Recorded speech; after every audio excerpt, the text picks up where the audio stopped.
Psychologists tell us that our conscious personality is the smallest part of our personality. The largest parts are buried deep. So, unless and until the larger part, the conscious or unconscious, is brought to the conscious level and made a part of our conscious activity, it cannot be said that our whole personality is involved in any activity. None of our activities are connected with the whole of our being. Always only a partial aspect of our being works in any one of our activities, right? The whole of us never goes into action. Very rarely do we act wholly, but unless the whole thing comes out, the whole things will not come to us. I repeat, unless the whole thing comes out, the whole thing will not come to us.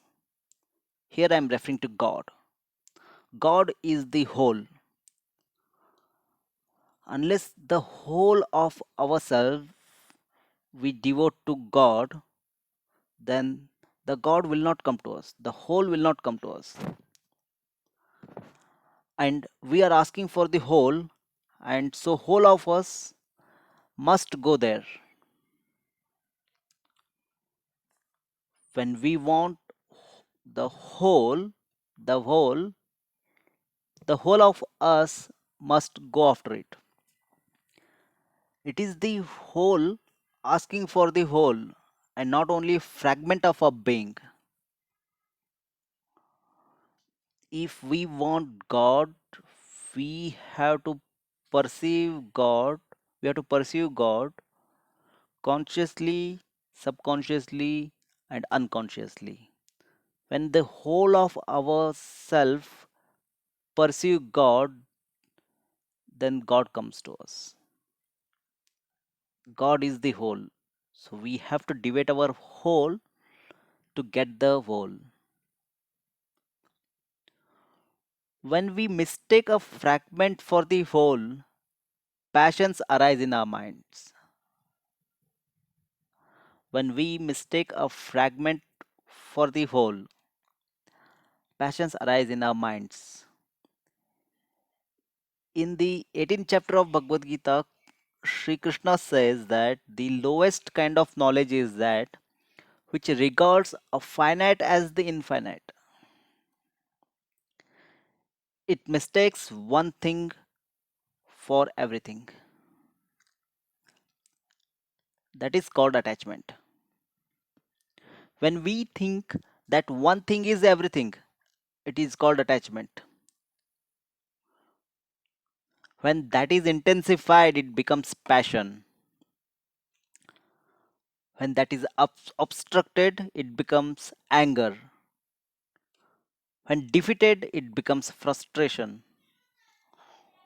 All things follow from this basic mistake of regarding one thing as everything. For a miser, money is everything, but money is only one thing. Then how does he regard one thing as everything? Very strange. Fame, power are also one thing, but there are people who regard it as everything. That is a mistake. There are many other objects in the world which can attract our attention wholly, as if they are all things, but they are not all things. So, kama, krodha, lobha, intense desire or passion, anger, greed, etc., follow from the basic mistake of regarding one thing as everything. This is mentioned precisely in a very short form in the 18th chapter of the Bhagavad Gita. Sri Krishna says that this is the grossest, lowest, and worst form of knowledge where one regards one thing as everything and clinges to it. This is called attachment.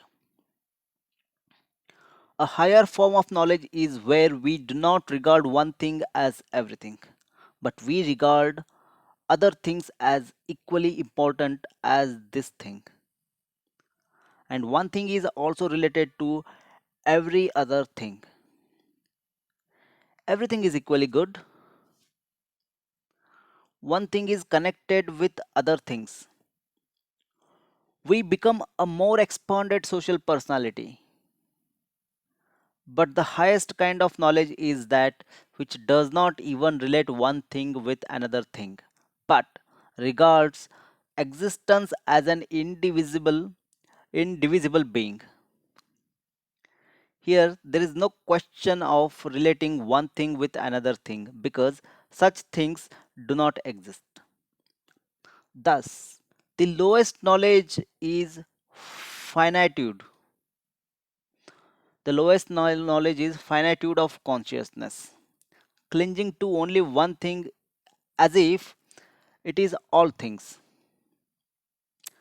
The higher knowledge is a relativity of things, where we bring all things into consideration in our thoughts, actions, and feelings, but yet multiplicity consciousness persists. We regard one thing as different from we regard one thing as different from another thing. The highest knowledge is the indivisibility of consciousness, where it has no need to move at all for any purpose.